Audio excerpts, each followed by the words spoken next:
Mes camarades, ils sont en retard de 5 minutes concernant notre repas. Je proclame que cela est inacceptable. Lançons une insurrection. C'est quoi une insurrection? En gros, ça veut dire qu'on n'est pas content. Ils vont nous faire péter un boulon. Oh, allez les collègues, à l'assaut. Ah bah non, en fait, peu cher. Ah bah je suis satisfait. Bienvenue dans le petit podcast et bonne écoute. C'est le retour de Star Trek après 2 semaines d'absence. Et aujourd'hui, il va être question de Mission G. Non. De Star Trek Insurrection, voilà, c'est ça. It is human nature to wonder what it would be like to never grow old. Star Trek Insurrection, sorti le 3 mars 1999 dans nos salles obscures, il dure 1h43 minutes et c'est de nouveau réalisé par Jonathan Frakes, qui avait déjà opéré à ce poste sur le précédent opus dont j'ai parlé. Au casting, nous retrouvons Patrick Stewart, Jonathan Frakes, Brent Spiner, Gates McFadden ainsi que F. Murray Abraham. Et voici ce que cet opus nous raconte. Les Pacifiques Baku, au nombre de 600, vivent depuis plus de 300 ans dans un village idyllique, le Quart de Bruyère.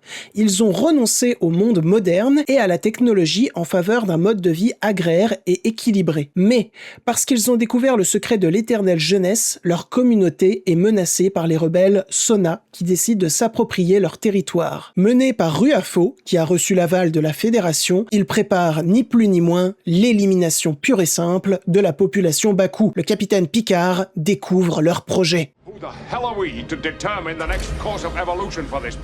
Il n'y aurait-il pas un moyen de tourner torse nu parce qu'il fait trop chaud? C'est pour ça que j'ai activé le ventilateur et j'espère que il ne va pas vous déranger au son. Et donc, coucou, j'ai décidé de faire de cet épisode un épisode un petit peu particulier en termes de forme puisque je ne reprends pas totalement la forme des précédents car je suis là. Je montre ma tête, j'ai envie de remontrer ma tête sur la chaîne YouTube en ce moment, et ça a l'air de vous faire plaisir. Et pour ce qui est de Star Trek Insurrection, malheureusement, ça fait partie des plus faibles de la saga. Alors, la première fois que je l'ai vu, j'étais absolument crevé. Donc, j'ai pas passé un moment extraordinaire. Mais je me suis dit, j'étais crevé, j'ai failli m'endormir. C'est peut-être à cause de ça que je n'ai pas passé un moment extraordinaire. Donc, je l'ai revu. Sans être crevé. Sans manquer de m'endormir, et je n'ai pas passé un moment extraordinaire. Premièrement, parce que même si je loue certaines intentions visuelles, je dois dire que ce qui m'a sauté aux yeux en revoyant cet opus, c'est à quel point dans sa globalité, il fait cheap. Pas en ce qui concerne la planète des Baku. Là-dessus, le film est vraiment appréciable. En ce qui concerne l'architecture du village ou la nature qui l'entoure, les cadres et les couleurs sont vraiment très jolis et font plaisir à la rétine. C'est même très dépaysant, très rafraîchissant. Ça fait du bien. Mon problème réside plus en ce qui concerne les séquences dans l'espace.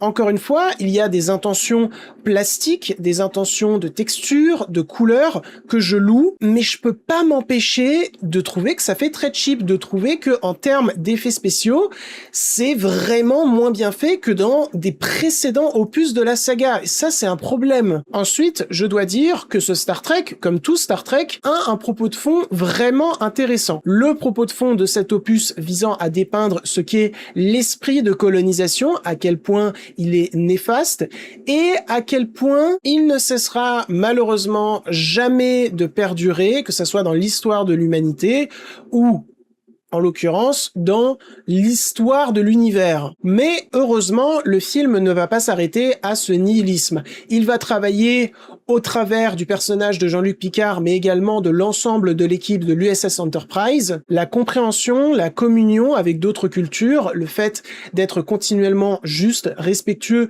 et égaux vis-à-vis de ces dernières, et surtout concernant l'esprit de colonisation nauséabond qui va habiter certains personnages du récit, le film va apporter une nuance qui va permettre à ce propos de se développer dans une autre dimension qui d'un premier abord semble passionnante, mais qui au final dans son développement est assez maladroite, et je pense que le terme maladroit, c'est ce qui qualifie le mieux cet opus de Star Trek. Là où dans les précédents opus de Star Trek, il y avait en continu une efficacité de propos, là, je trouve qu'en globalité, c'est assez balbutiant et J'aime pas ce que je vais dire, mais je trouve que ça fait un peu niais. Star Trek a toujours eu un côté assez naïf que j'apprécie beaucoup parce que ils savaient le doser. Là, j'ai l'impression qu'ils y sont allés un petit peu trop fort, ce qui occasionne du coup le fait que le long métrage, en finalité, paraît vraiment niais. J'adore l'eau. Dans je sais pas combien de temps il y en aura plus, ça m'angoisse parce qu'il fait de plus en plus chaud. Après, tout ce que je viens de dire ne m'empêche pas de passer un relatif bon moment. Le film n'est pas du tout une purge. Je passe un relatif bon moment parce que j'aime suivre les personnages que je connais déjà.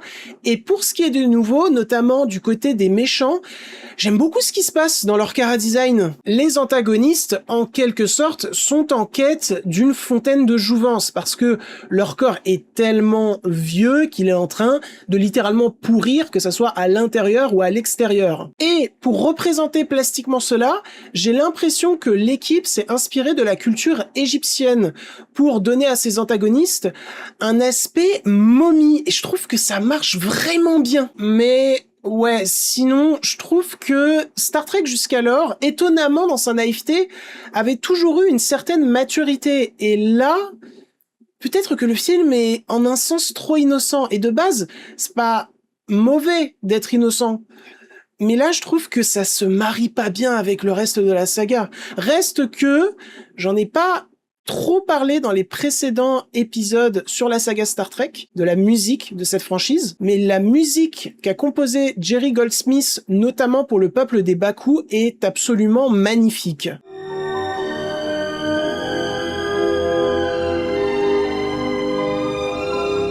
Mais sinon, je suis très partagé sur ce Star Trek, parce qu'il avait de l'or entre les mains pour être un grand opus, parler de la colonisation, parler de la corruption de la Fédération, et comment, en un petit nombre, on peut se soulever contre cette corruption, et malgré le fait qu'on soit en petit nombre, on peut apporter à de grandes choses, à de grands changements. Le film parle de tout ça, et c'est cool, notamment en ce qui concerne la corruption de la Fédération. Là-dessus, je trouve que ça s'en sort plutôt bien, mais pour le reste, trop innocent, trop faible. Voilà, je vais plus dire trop faible qu'innocent. Ça me fait de la peine parce que c'est un peu le premier Star Trek dont je vous parle où j'ai ressenti un côté un peu ridicule que certains ou certaines peuvent coller à la saga Star Trek. Je pense, je ne suis pas sûr. Et ça me fait un peu mal. Ça me fait un peu mal parce que je trouve que cette saga est tout sauf ridicule de base. Et donc voilà, j'en ai fini pour Star Trek Insurrection. Je vous rassure, je suis toujours fan de cette saga. J'ai très hâte de vous parler du prochain opus, Star Trek Nemesis. Sur ce, tous mes réseaux sont en description. N'hésitez pas à aller me suivre dessus si ça vous intéresse. Si cette vidéo vous a plu, n'hésitez pas à la liker, la commenter, la partager et pourquoi pas vous abonner, ça fait toujours plaisir. Maintenant, je m'en vais côtoyer d'autres univers et je vous dis salut! The children of the revolution.